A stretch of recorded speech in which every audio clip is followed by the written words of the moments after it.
Hello everybody, I'm just going to do a really quick video comparing the leather on different Filofax Maldens. This is for Kristen on Twitter primarily because she's always talking to me about the different quality of leathers, the different kind of textures, thicknesses, how easy they are to scratch, what the quality of colour is, because like many people she doesn't have access to the Filofaxes in the shops where she can compare the leathers. So, and I've got a few, actually quite a few. I love the Maldens. I'd say they're my favourite range. So she uses, my experiences to know what type of leathers they are, so that one day she can get the perfect Filofax.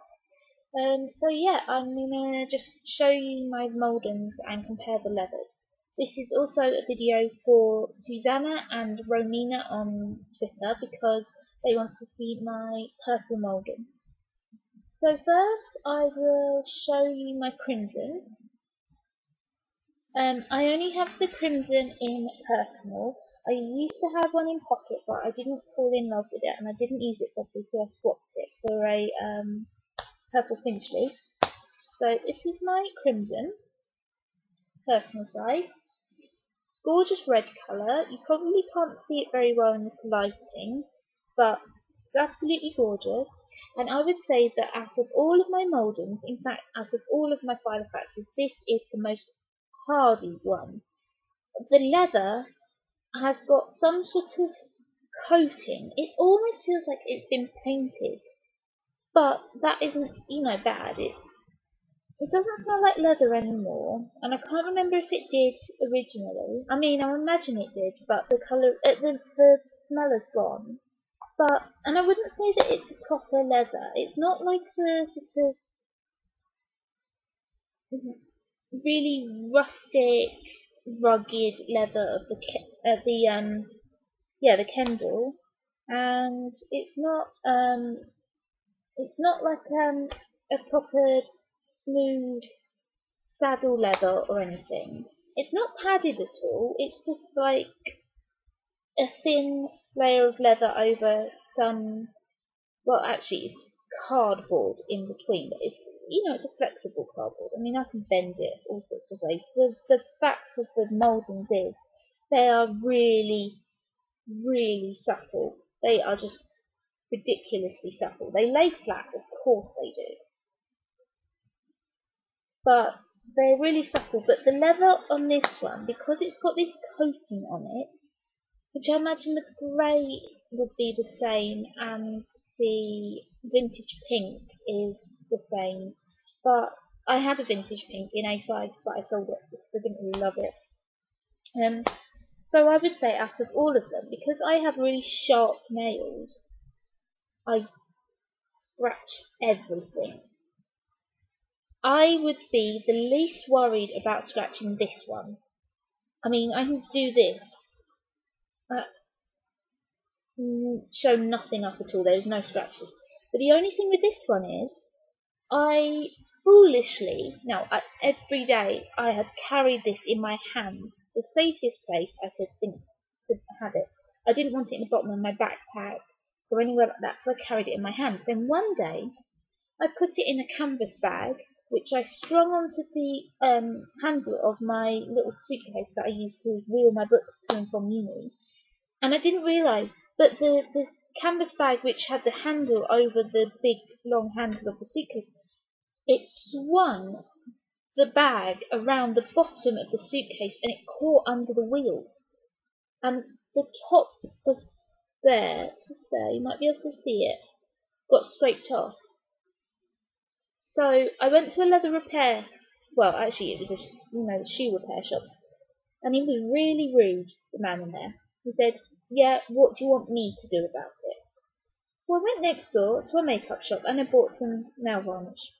Red nail varnish, painted the corner, almost as good as new. So that's the crimson.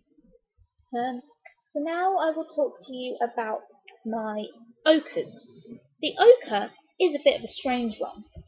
I have 3 ochres, in personal, pocket and A5, and every single one is different. also the ones I've seen in shops are all different.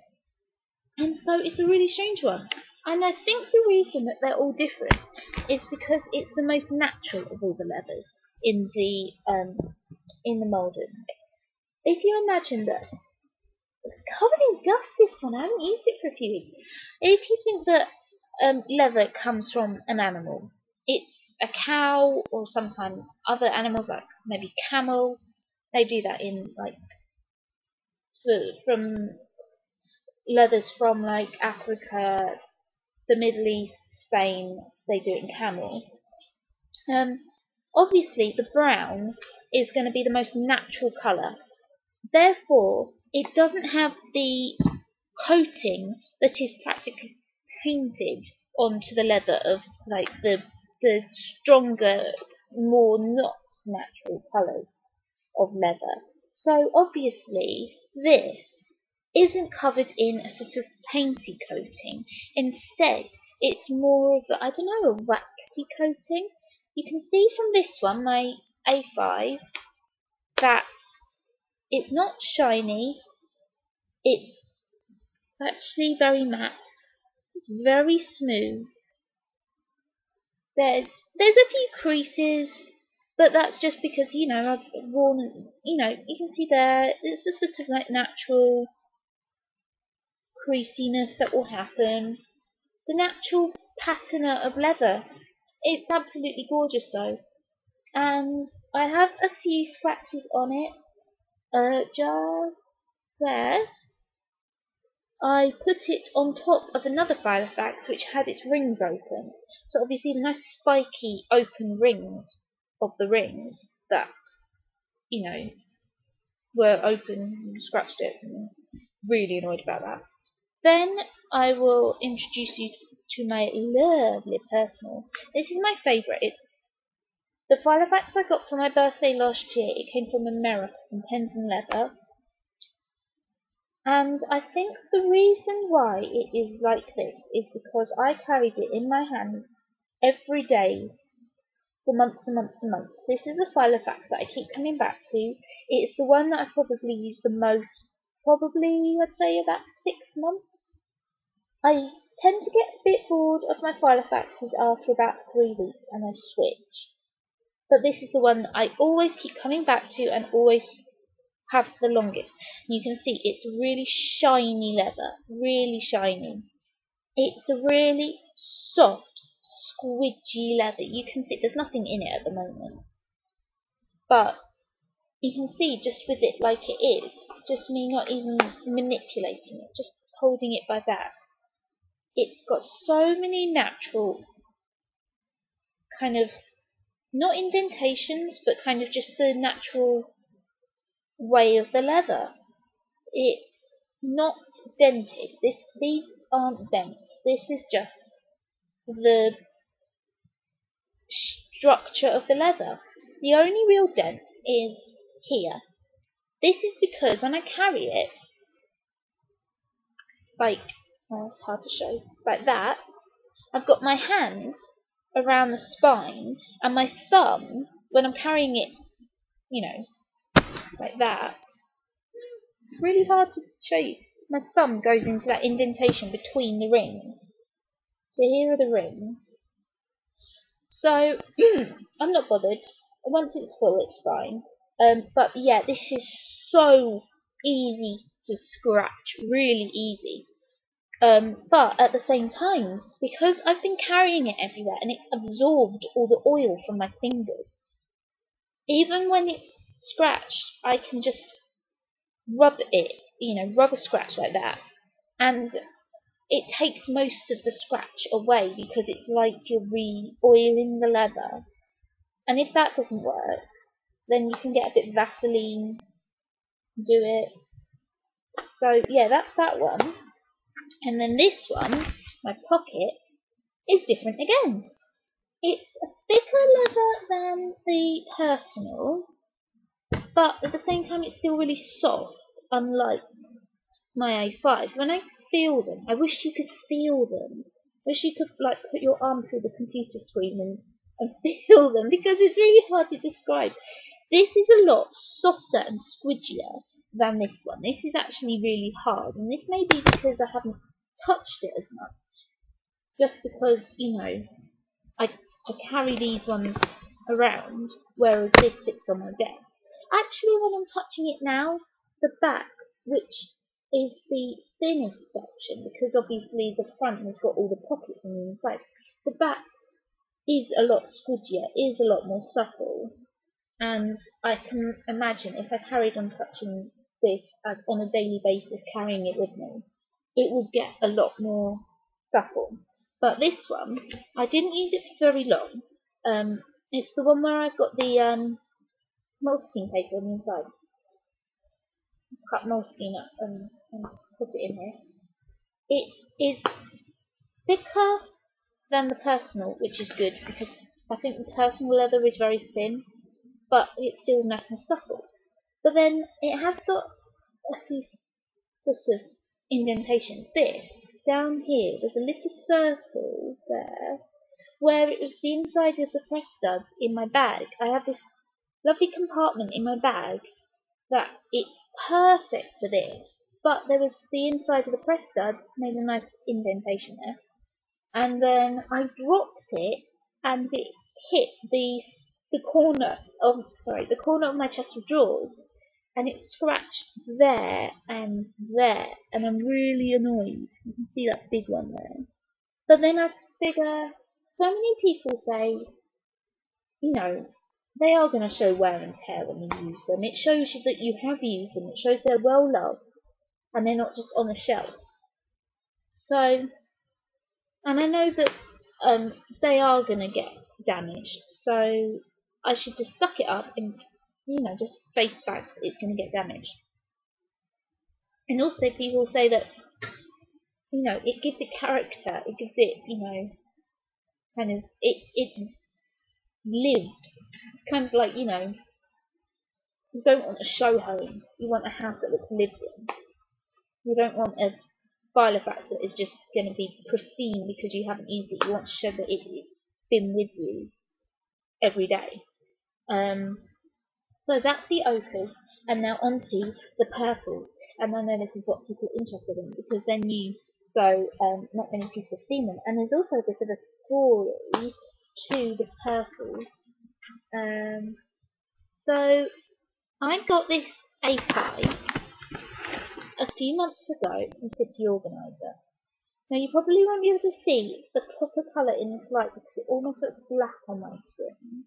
But it's this lovely, deep, really deep aubergine kind of purple. It's a bit lighter in the daylight, but there's stories that the leather on the purple, you know, it was too big for the binder. It used to have like big crease flaps where it wasn't stretched over it enough. You know, there's all sorts of horror stories about the purple leather. But then City Organizer, when they got their big shipment of them, they divided them as options into crease and smooth, or more crease and smooth, because they were looking at them in, you know, the crate or the boxes or however they got delivered, and they went, there are some that are really smooth and some that are really creased, and so they gave you the option on the website of, do you want a smoother one or a more creased, and they showed a close-up of the leather. Now I don't know what I would describe this as. I bought this after they just got some more purple Maldens back in, and they didn't put the option on there up because presumably they hadn't got enough to actually be able to distinguish which was smooth and which was more creased. So I don't know what I'd call this. I think I call it smooth, but it does have creases to it, but it's not very creased, if you know what I mean. There you can see some of the natural creases. Whereas my personal is extremely, extremely smooth. When I got it out of the box, I was really stunned by how smooth it is. Now this I'd say was a second generation purple Malden, because what happened was, I think Filofax, once they'd sold all of the stock of purple Maldens that they had in stock, and it went off the website for ages. It was unavailable for ages. City organisers didn't get them in for weeks and weeks after they expected them, because Filofax were getting them made, the new ones, to meet the demand, but people wanted more ochre Maldens, purple Maldens. They got them made by a different company because they weren't happy with the leather of the first generation purple Maldens. So this is a second generation purple Malden, and the point of the second generation is it's supposed to be better quality, and the leather is supposed to be more regular over all the different ones. It's supposed to be more similar. So as you can see, it's a lot smoother than any of my, my ochres or my purple A5. So I was really surprised by that, because I kind of thought that it would be creased and that would give it character, and it's so smooth. I don't know if I really like it smooth. And so I was carrying it in my bag, and then I found these dents, one here, one here. And I found out that it was because it had been sitting against a lip gloss in my bag, and I held the lip gloss up to it to compare. It was exactly the right length. It was my lip gloss with the sharp edges made some dents. I was really annoyed. I googled how to get rid of dents, and they said use a really hot air gun. I didn't have one of them, obviously, so I used a hairdryer, and it did get rid of it somehow, but since then I've got more dents. There. There's lots of dents because it's just been sitting in my bag. This leather is really easy to dent, and I don't know why. The other ones, the ochre's really easy to scratch, but this is just really easy to dent. Even my A5 isn't like that. That I don't think you could dent, and I think it's maybe because this leather is harder and it's stretched better, whereas this one, it feels sort of like it's got less structure to it. I don't know. But then I think because it's so smooth, and I was expecting it to look initially like it had more character with creases and like it was a vintage type of look, but the dents will over time make it look like it's got more character and make it look like it's more mine. I hope. I love it, I do. And the rings aren't damaged, which is good. The rings of my A5 are not perfect. I wouldn't say they're damaged, they're not broken, but they're not perfect. The papers do snag a little bit. I'll do a blog post on what I've done in here. I've almost finished setting it up. You can see it's got quite a lot of stuff in it. So yeah, there you go. So I would say, if in doubt, and if you can, go to a shop and actually buy one from the shop rather than online, because you never know what sort of leather you're going to get and whether you're actually going to like the leather. So I hope you will get to see the Maldens in person, and yeah, happy Filofaxing. Bye.